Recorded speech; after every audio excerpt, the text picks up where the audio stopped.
Well, Downing Street have just released what they call a readout from that conversation between the two leaders, and it's very warm in tone and actually quite personal too. So it starts by saying that President Trump began by sending his condolences to the Prime Minister on the loss of his brother who died over the Christmas period, and then goes on to talk about the fact that the Prime Minister paid tribute to Trump's role in securing the landmark ceasefire and hostages deal in Gaza.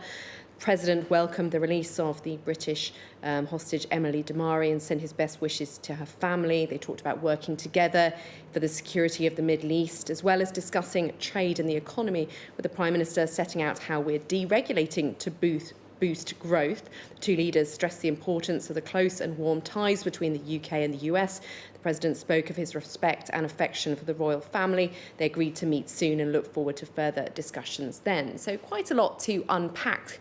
from this. Certainly, as I said, it seems a pretty warm and friendly phone call. The element of discussion about trade and the economy, I think that will be very important to Downing Street, because as indeed we've been hearing, clearly the threat from Donald Trump was to put tariffs on all imports from overseas. The UK clearly hoping that we'll get some kind of carve out from that due to the special relationship, which isn't exactly invoked in those words here, but certainly there's a suggestion of that, with the close and warm ties between the UK and the US. And of course, President Trump is known to be a big fan of the royal family. Clearly, there's been a lot of talk in the papers about how King Charles can be involved in trying to strengthen that special relationship amid hopes of a visit from Donald Trump to the UK soon. I think Downing Street will be pretty relieved, because there's been a lot of speculation about the delay in this call happening, the number of countries that President Trump has spoken to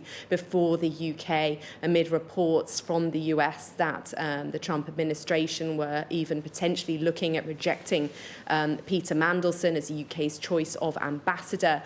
because of some of their differences previously, some of the comments he made about Donald Trump in the past, and his calls for a closer trading relationship with China, as well as broader anger that was suggested with the Labour team over activists going out to campaign on behalf of Kamala Harris. And then, of course, as well, Elon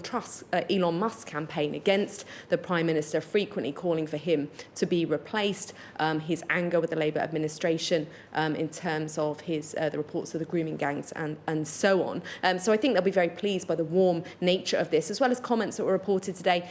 from Air Force One, with President Trump actually speaking very warmly about the Prime Minister, saying they get along well despite their differences in political opinion, and also suggesting that his first overseas visit may well be to the UK or possibly Saudi Arabia, given the promise of greater trading from them. But certainly, I think this will be a relief for Downing Street.